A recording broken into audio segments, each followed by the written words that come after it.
Hello friends, सुबह के बज रहे हैं 7 और हमने आज अपना सफ़र शुरू किया है हरिद्वार ऋषिकेश के लिए। हम पहुंच चुके हैं दिल्ली मेरठ एक्सप्रेसवे। दिल्ली मेरठ एक्सप्रेसवे से हम हरिद्वार के लिए अपना सफ़र शुरुआत करेंगे। यहाँ हम ईस्टर्न पेरिफेरल एक्सप्रेसवे से आए हैं। दिल्ली मेरठ एक्सप्रेसवे अभी कुछ दिन पहले हमने एक डाला था डूज़ एंड डोंट्स का, वो वीडियो आप ज़रूर देखिएगा। और चलिए देखते हैं आगे का सफ़र कैसा रहेगा। यहाँ से हरिद्वार है 180 किलोमीटर और हम लोग अभी दिल्ली मेरठ एक्सप्रेसवे पर हैं। लास्ट टाइम भी हमने ये सब चीज़ें दिखाई थी आपको कैसे जाना है इससे। अभी यहाँ पर टोल प्लाज़ा स्टार्ट नहीं हुआ है। जैसे आप टोल प्लाज़ा पे पहुँचेंगे तो आपको फ्री है यहाँ सर एग्ज़िट, तो आपको कोई पैसा नहीं देना पड़ेगा। कोविड टाइम में अगर चल जाए काम, नहीं जाना हो, अगर किसी ऐसे इमरजेंसी काम में जाना है कि जाना ही है हरिद्वार, तो आप ये सब गाइडलाइन फॉलो कर सकते हैं और अपनी गाड़ी से जाएंगे तो प्रेफर रहेगा।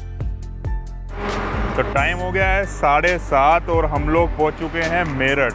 यहाँ से हरिद्वार 150 किलोमीटर बचा है, 150 किलोमीटर रहा है। वहाँ जब हम लोग दिल्ली मेरठ एक्सप्रेसवे से इसको ऊपर हम लोग रीच किए थे तो वहाँ से 180 किलोमीटर था। तो जो अब डिस्टेंस बचकर सिर्फ 150 किलोमीटर रह गई और सिर्फ 30 मिनट हमको यहाँ तक आने में लगे हैं। अभी हम लोग पार कर रहे हैं मेरठ को। अभी तक हमें कहीं पर भी ऐसा नहीं हुआ कि ब्रेक लगाने की नीड पड़ी हो, क्योंकि हर जगह एक एक्सप्रेसवे है। और मेरठ में भी नए नए फ्लाईओवर्स, जहाँ पहले ट्रैफिक जैम रहता था, वो सब बन गए हैं। तो हमें अभी तक भी कोई जगह नहीं मिली जहाँ हमारी गाड़ी स्लो हुई है। ये हमें कोई ऐसी, ये देखिए एक नया फ्लाईओवर यहाँ बना है। तो जहाँ पहले नीचे ट्रैफिक क्रॉसिंग के समय ट्रैफिक जाम लगता था, तो उन सब चीज़ों को दूर करने के लिए यहाँ पे हर जगह फ्लाईओवर्स बना दिए हैं। 3 नए फ्लाईओवर मेरठ में अभी बने हैं। दिल्ली देहरादून एक्सप्रेसवे की अगर बात करें, दिल्ली टू देहरादून अगर जाना है, जिस रोड पर अभी हम लोग जा रहे हैं, तो ये आप देख सकते हैं बिल्कुल नई कंस्ट्रक्टेड रोड है। इसको हम लोग क्रॉस कर रहे हैं। यहाँ से स्टार्ट हो गई है टोल प्लाज़ा के लिए। टोल प्लाज़ा यहाँ से 500 मीटर रह गया है। और ये मेरठ जब आप क्रॉस करते हैं तो पहला टोल प्लाज़ा पड़ता है।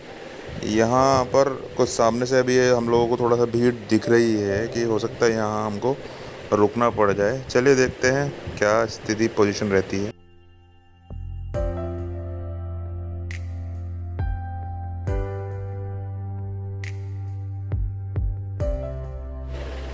यहाँ पर अच्छा खासा स्लो ट्रैफिक है।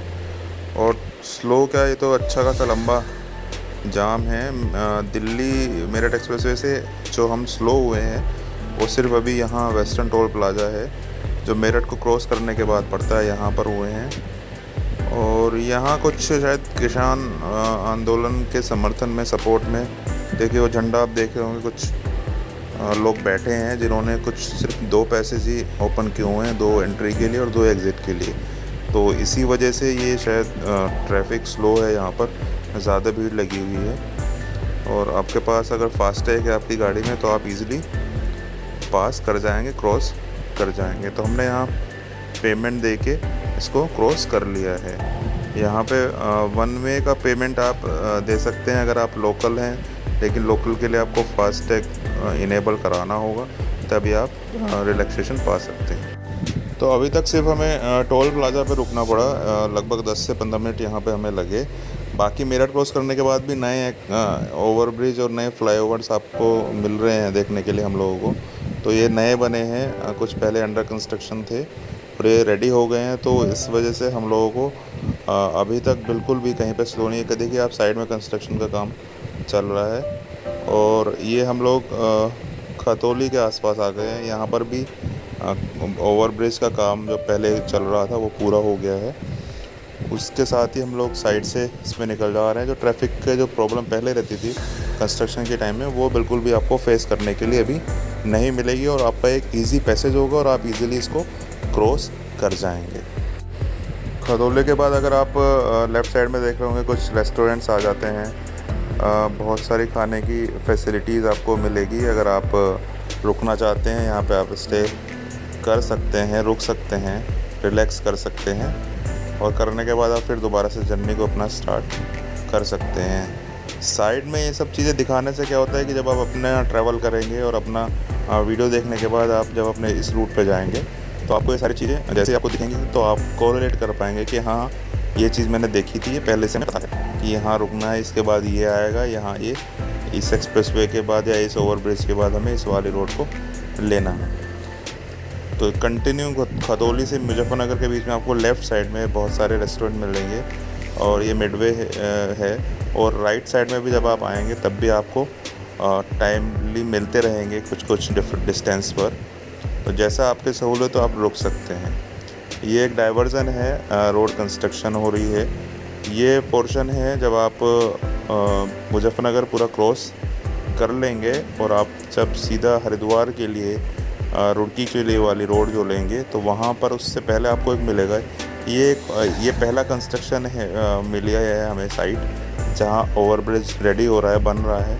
नेक्स्ट टाइम या जब आप जाएंगे या हम लोग जाएंगे तो शायद ये भी हमें रेडी मिल जाए और हमें यहाँ पर भी ऐसे स्लोली मूव ना करना पड़े।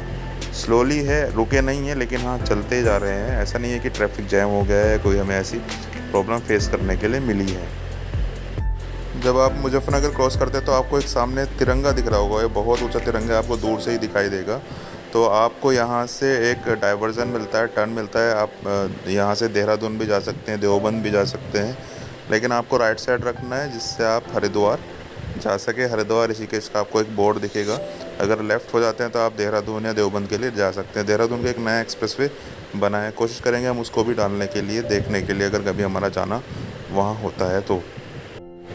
दिल्ली से आप हरिद्वार जाना है या NCR से तो आप बस से या ट्रेन से भी जा सकते हैं, लेकिन कोविड नॉर्म्स या कोविड के डर की वजह से आप, मेरा सजेशन तो यही है कि आप अपनी गाड़ी से या अपने प्राइवेट टैक्सी से ही प्रीफर करें अगर आपको जाना ज़रूरी है।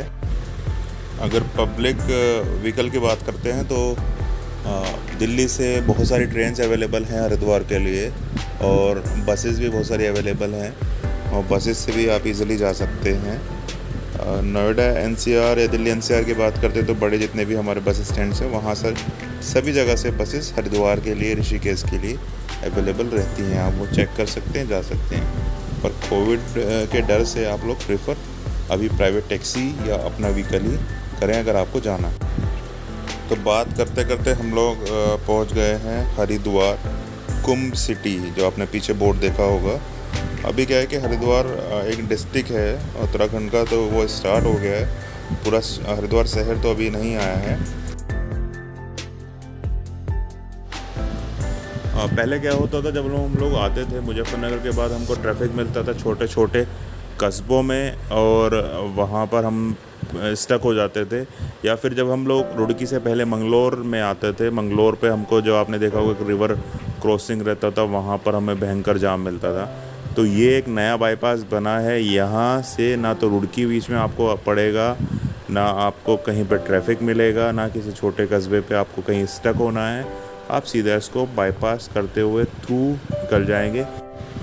तो हम लोग हरिद्वार में एंट्री ही करने वाले हैं। आप सामने देख रहे होंगे ये आ गया है पतंजलि योगपीठ, जो बाबा रामदेव का है। लेफ़्ट साइड में आपको पड़ेगा, ये देखिए अभी इसका एक आपको डोम दिखेगा, गुम्बद टाइप, ये लेफ़्ट में दिख रहा होगा। बाबा रामदेव जी का है, जैसे आप जानते हैं। बाबा रामदेव जी थोड़ा विवादों में रहते हैं IMA को लेकर, अभी कुछ दिन रहे थे तो, लेकिन अभी तो शांत है। ये उनका ही योगपीठ है, पतंजलि योगपीठ, लेफ़्ट साइड में आप देख पा रहे होंगे। तो ये क्रॉस करने के बाद यहाँ से मुश्किल से आपको 10 मिनट लगेगा सीधा हर की पौड़ी पर जाने के लिए। तो हमने ये तो क्रॉस कर लिया। आप सामने माउंटेन देख रहे होंगे, आपको दिखने लग जाते हैं हरिद्वार से पहले ही कि आप एंट्री कर गए हैं। ये यहाँ की पार्किंग है, पार्किंग एरिया। 10:30 बज गए हैं और हम पहुँच गए हैं हर की पौड़ी के पास, जो पार्किंग है। यहाँ देखिए सारी गाड़ियाँ खड़ी हुई हैं, यहाँ पर हमने अपनी गाड़ी पार्क की है। चलिए आगे देखते हैं हर की पौड़ी पे कैसा नज़ारा है। पार्किंग से जैसे आप पार्किंग क्या है कि ऊपर है, तो वहाँ साइड में जीने हैं, स्टेयर्स हैं। तो वहाँ से जैसे आप उतरेंगे, उतरने के बाद आप 300 मीटर अप्रोक्स डिस्टेंस है, वहाँ से आप जाएंगे तो आप पहुंच जाएंगे सीधा गंगा जी के घाट पर। और ये पड़ेगा आपको हर की पौड़ी के अपोजिट साइड में। जो मेन हर की पौड़ी है यहाँ से अपोजिट तरफ। हर की पौड़ी अपोजिट साइड है। हम लोग इधर इसलिए आए क्योंकि यहाँ पर भीड़ कम रहती है और मास्क वगैरह को यहाँ यूज़ कर नहीं रहा है, ना सोशल डिस्टेंसिंग है। तो आपको अपनी सेफ्टी अपने आप ही करनी होगी। आपकी जो पूजा है, आपको जो स्नान करना है, वो सीधा सीधा आप जाएं, पूजा करें, स्नान करें और जल्दी से भीड़ से बच के आप वापस अपने घर आ जाएं। यहाँ पर फ़्लो बहुत तेज़ होता है, तो आपको सेफ्टी के नॉर्म्स फॉलो करने हैं। बैरिकेडिंग के अंदर ही आप नहाएं, चेन रहती है, चेन को पकड़ के ही आप स्नान करें। और ये यहाँ का फ़्लो अभी आप देखिएगा बहुत तेज़ है। अभी आपको हम लोग दिखाते हैं।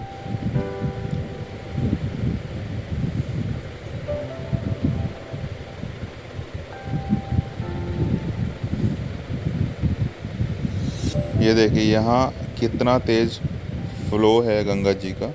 तो इससे बचने के लिए आप ये बैरिकेडिंग सामने देख रहे होंगे, रेलिंग्स, आप इसके अंदर ही नहाएं, बाहर जाने की कोशिश ना करें। बहुत लोग आपको बाहर इसमें जाते हुए दिखेंगे भी।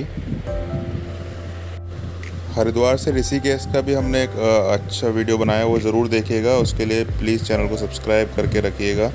बड़ा ही अच्छा एडवेंचरस होने वाला है। एक नया रूट आपको दिखाएंगे हरिद्वार से ऋषिकेश।